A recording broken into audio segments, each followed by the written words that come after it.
Hi hello welcome back to my channel Alfin ആനസ്തെറ്റിക് life style. അപ്പോൾ ഇന്ന് നമ്മൾ വന്നിരിക്കുന്നത് LBSൻ്റെ കറക്ഷനെ പറ്റിയിട്ടുള്ള കുറച്ച് ഇമ്പോർട്ടൻറ്റ് കാര്യങ്ങൾ കൂടി പറയാൻ വേണ്ടിയിട്ടാണ്. അപ്പോൾ വീഡിയോ ഫുള്ളായിട്ട് കാണുക. കറക്ഷൻ ഡേറ്റ് എക്സ്റ്റെൻഡ് ചെയ്തിട്ടുണ്ട്. ഓഗസ്റ്റ് 7-ാം തീയതി 5 മണി വരെയാണ് എക്സ്റ്റെൻഡ് ചെയ്തിരിക്കുന്നത്. അപ്പോൾ ഈ സമയം കൊണ്ട് നിങ്ങളുടെ ഇമ്പ്രൂവ്മെൻറ്റ് മാർക്കിൻ്റെ റിസൾട്ട് അല്ലെങ്കിൽ സർട്ടിഫിക്കറ്റ്, അതുപോലെ റീവാലുവേഷൻ്റെത്, ഇതെല്ലാം നിങ്ങൾ സർട്ടിഫിക്കറ്റൊക്കെ റെഡിയാക്കാൻ വേണ്ടി ശ്രദ്ധിക്കുക കേട്ടോ. മാക്സിമം സ്കൂളിൽ നിങ്ങൾ പറയുക, അത്യാവശ്യമായിട്ട് അപ്ലോഡ് ചെയ്യേണ്ടതാണ്, റെഡിയാക്കി തരാൻ വേണ്ടി പറയുക കേട്ടോ.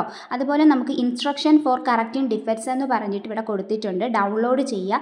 അതിൽ നിങ്ങളുടെ ഓരോ തെറ്റുകളും എന്താണ്, എന്തുകൊണ്ടാണ്, അതിനി എങ്ങനെ ശരിയാക്കാം എന്നതിനെ പറ്റിയിട്ടുള്ള വിശദമായ കാര്യങ്ങൾ ഇവിടെ കൊടുത്തിട്ടുണ്ട്.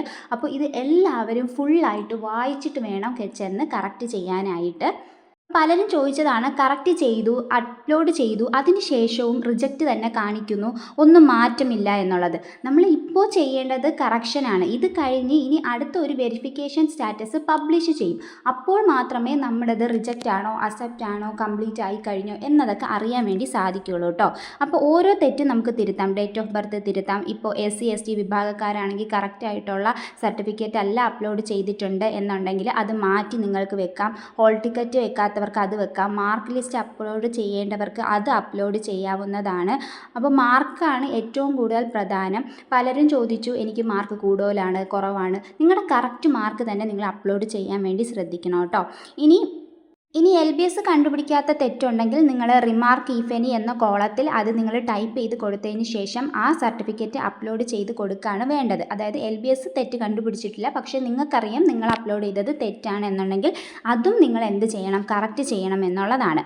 ഇനി state education പർപ്പസിനായുള്ള non creamy layer certificate മാത്രമേ പരിഗണിക്കുകയുള്ളൂ. മറ്റതാണ് എന്നുണ്ടെങ്കിൽ നിങ്ങൾ അപ്ലോഡ് ചെയ്തത് എന്നുണ്ടെങ്കിൽ നിങ്ങൾ എന്ത് ചെയ്യണം, അതിനെ മാറ്റി അപ്ലോഡ് ചെയ്യേണ്ടതാണ്.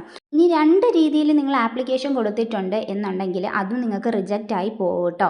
ഇനി അടുത്ത ആപ്ലിക്കേഷൻ സ്റ്റാറ്റസ് വരുന്ന സമയത്ത് റിജക്റ്റ് ആണെങ്കിൽ അത് നിങ്ങൾക്ക് റിജക്റ്റ് ആയിരിക്കും.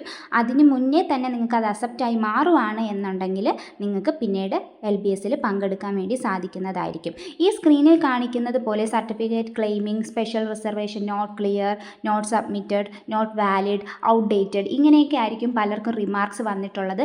അത് ബേസ് ചെയ്ത് ഇതിനകത്ത് നിങ്ങൾക്ക് എങ്ങനെയുള്ള റിമാർക്കാണ് വന്നതെന്ന് കണ്ടുപിടിച്ച് അത് കറക്റ്റ് ചെയ്യാൻ വേണ്ടി ശ്രദ്ധിക്കുക കേട്ടോ.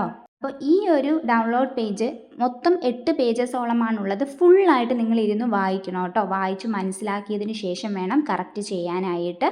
ഇതിനകത്ത് എന്തെങ്കിലും ഡൗട്ട് ഉണ്ടെങ്കിൽ നിങ്ങൾക്ക് കമൻറ്റ് സെക്ഷനിലും ചോദിക്കാവുന്നതാണ് കേട്ടോ. നമ്മൾ അപ്ലോഡ് ചെയ്യുന്ന ഡോക്യുമെൻറ്റ്സ് എപ്പോഴും ക്ലിയർ ആയിരിക്കണം എന്നും കൂടി നമ്മൾ ശ്രദ്ധിക്കണം. പിന്നെ ഫീ പെയ്ഡ് ഈസ് നോട്ട് സഫിഷ്യൻറ്റ്, പകുതി ഫീസ് മാത്രം അടയ്ക്കാം എന്നൊന്നും വിചാരിക്കരുത്. ഫുൾ ഫീസ് അടച്ചാൽ മാത്രമേ LBS അത് വെരിഫൈ ചെയ്യുകയുള്ളൂ. പിന്നെ ഡ്യൂപ്ലിക്കേറ്റ് ആപ്ലിക്കേഷൻ പാടില്ല. Copy of mark list not valid ആയിട്ടുള്ളത് പറ്റില്ല. Claim not approved by disability examination board, നമ്മൾ ഓൾറെഡി പറഞ്ഞല്ലോ, ഡിസേബിൾഡ് ആയിട്ടുള്ള സ്റ്റുഡൻസിന് അവരൊരു മെഡിക്കൽ ബോർഡ് നടത്തുന്നുണ്ട്. അത് ബേസ് ചെയ്ത് അവരുടെ ഡിസബിലിറ്റി അനുസരിച്ചായിരിക്കും അവർക്കും അഡ്മിഷൻ കിട്ടുന്നുണ്ടാവുക. നല്ല ഡിസബിലിറ്റി ഉള്ള സ്റ്റുഡൻസിനാണെങ്കിൽ BSc നഴ്സിംഗ്, പാരാമെഡിക്കൽ കോഴ്സസ് കിട്ടത്തില്ല കേട്ടോ. അതുകൂടി നിങ്ങൾ മനസ്സിലാക്കുക.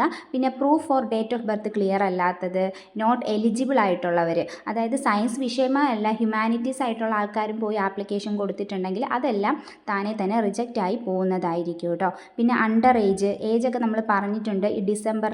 കഴിഞ്ഞ ഡിസംബറിൽ 17 വയസ്സ് തികഞ്ഞ കുട്ടികൾക്ക് മാത്രമേ ഇതിൽ ആപ്ലിക്കേഷൻ കൊടുക്കാൻ വേണ്ടി പറ്റുകയുള്ളൂ. അങ്ങനെ എല്ലാ കാര്യങ്ങളും നിങ്ങൾ ഇതിൽ വായിച്ച് മനസ്സിലാക്കിയതിന് ശേഷം അപ്ലോഡ് ചെയ്യുക കേട്ടോ, ഡോക്യുമെൻറ്റ്സ് എല്ലാം. പിന്നെ കറക്റ്റ് ചെയ്ത കുട്ടികളൊക്കെ ഇതൊന്ന് വായിച്ചു നോക്കുക. അതായത് നിങ്ങൾ കറക്ഷന് വേണ്ടി കൊടുത്ത കാര്യങ്ങളെല്ലാം ശരിയാണോ തെറ്റാണോ എന്നുള്ളത്.